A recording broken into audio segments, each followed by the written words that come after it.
Well, I'm now absolutely delighted to be joined by the Congress President, Christian Chabannon. Dr. Chabannon, welcome. Good morning. Good morning to you. Thank you very much indeed for joining us this morning.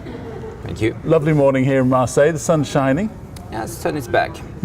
So, EBMT 2017, how important is it to Marseille that the Congress is here this year?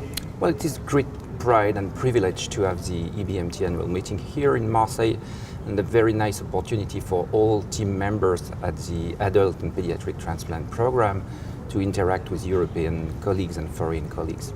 So it's early in the morning on a Sunday and there's lots of colleagues already here. What is it, do you think, that draws people to the EBMT conference? Well, I think first of all, this is a very committed community of professionals bringing together many categories, physicians, pharmacists, nurses, psychologists, psychiatrists, technologists, and so on, and also because the program is quite attractive.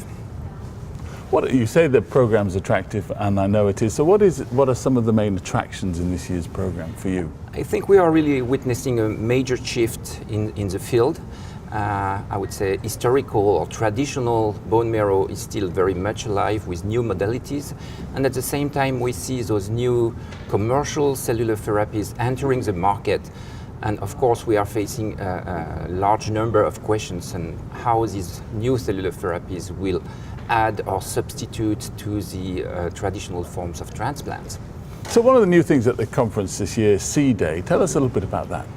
Well, there is a very important aspect in these treatments, and this is very important to patients, as was underlined yesterday during the Patients, Families and Donors Day, which is that we are not only bringing technology to patients, we need to care for the long-term consequences of bone marrow transplant and these quite aggressive treatments.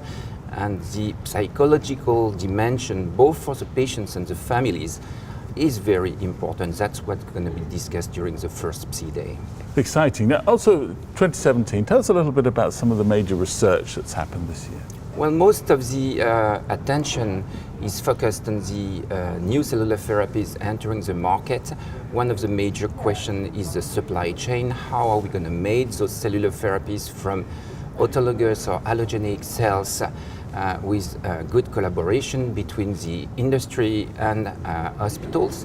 And the second question is how the new modalities of what I call traditional bone marrow transplantation will be used in the near future. What we can witness is the increasing use of alternative donors and especially haplotype mismatched donors, and that will be discussed in depth. My final question is, one of the important parts of the conference are patients, clearly. How important is it, and how do you get these breakthroughs that you talk about this week actually through to patients? You're right. I think that most professional associations are becoming increasingly aware of the importance of patients who are not seen as customers or end users, but are seen as partners in the development of those therapies. And it is especially important for those new cellular therapies because we are talking of making commercial drugs or medicinal products from human cells or human tissue. So obviously there are ethical aspects, societal aspects, financial aspects that are very important to be discussed, and patients must be part of the discussion. Thank you very much indeed for joining us Sunday morning. We really appreciate it. Thank you for inviting me. Thank you.